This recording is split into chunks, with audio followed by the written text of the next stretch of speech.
If you were a talented artist in the late Middle Ages, you'd surely be a rock star of the moment, because it was then that the Renaissance emerged, an artistic movement that changed the way we view culture forever.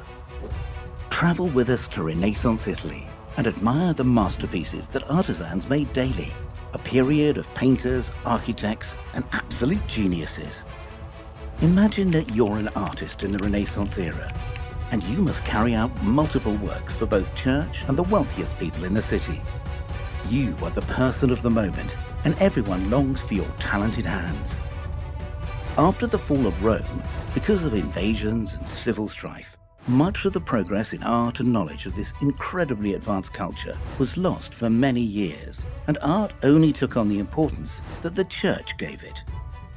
It was in the Renaissance that art, like painting and sculpture, gained another reception, that of wealthy merchants who hired freelance artists to create absolute masterpieces just to decorate their houses.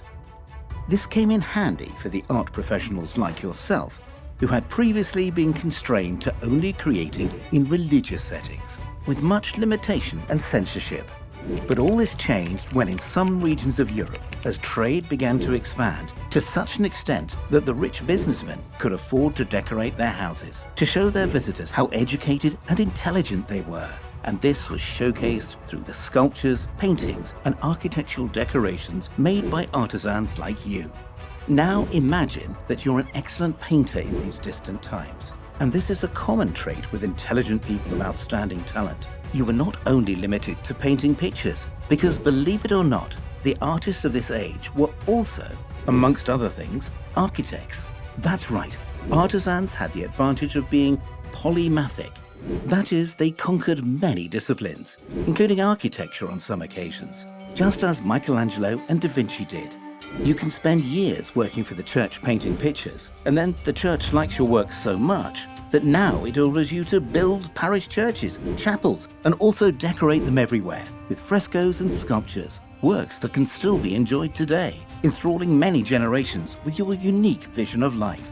The church censors your ideas, but through art, you can use your ingenuity to interpret certain Bible scenarios into everyday situations without anyone noticing. One thing we must make clear is that even if you're ahead of your time and have a unique ability, something you must do to stand out among so many artists eager for money and fame is to have a lot of patience when carrying out your work. If we consider Michelangelo's Sistine Chapel, from beginning in 1508, just to finish the ceiling frescoes took him 4 years of dedication and hard work. On this journey, you have to keep in mind that although the techniques used were quite advanced, it's not the same technology that we have today.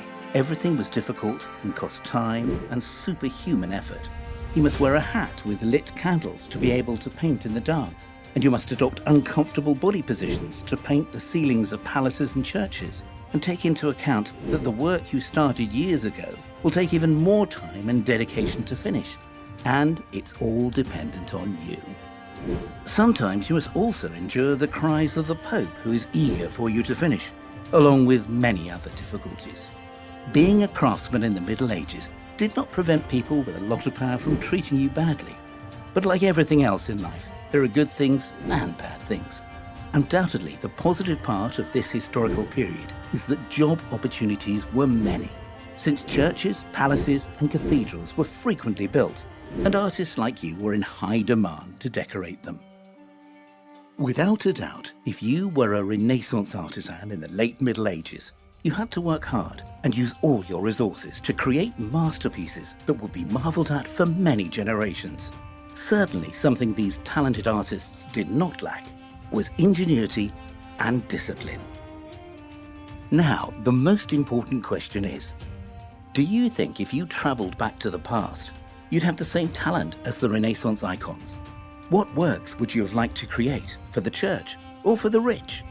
Let me know in the comments below, and if you enjoyed this video, please like and subscribe to this channel, if you haven't done so already, to see similar videos, and activate the notification bell so that YouTube will notify you when we upload a new video, which is every week. So make sure you don't miss out. You won't regret it.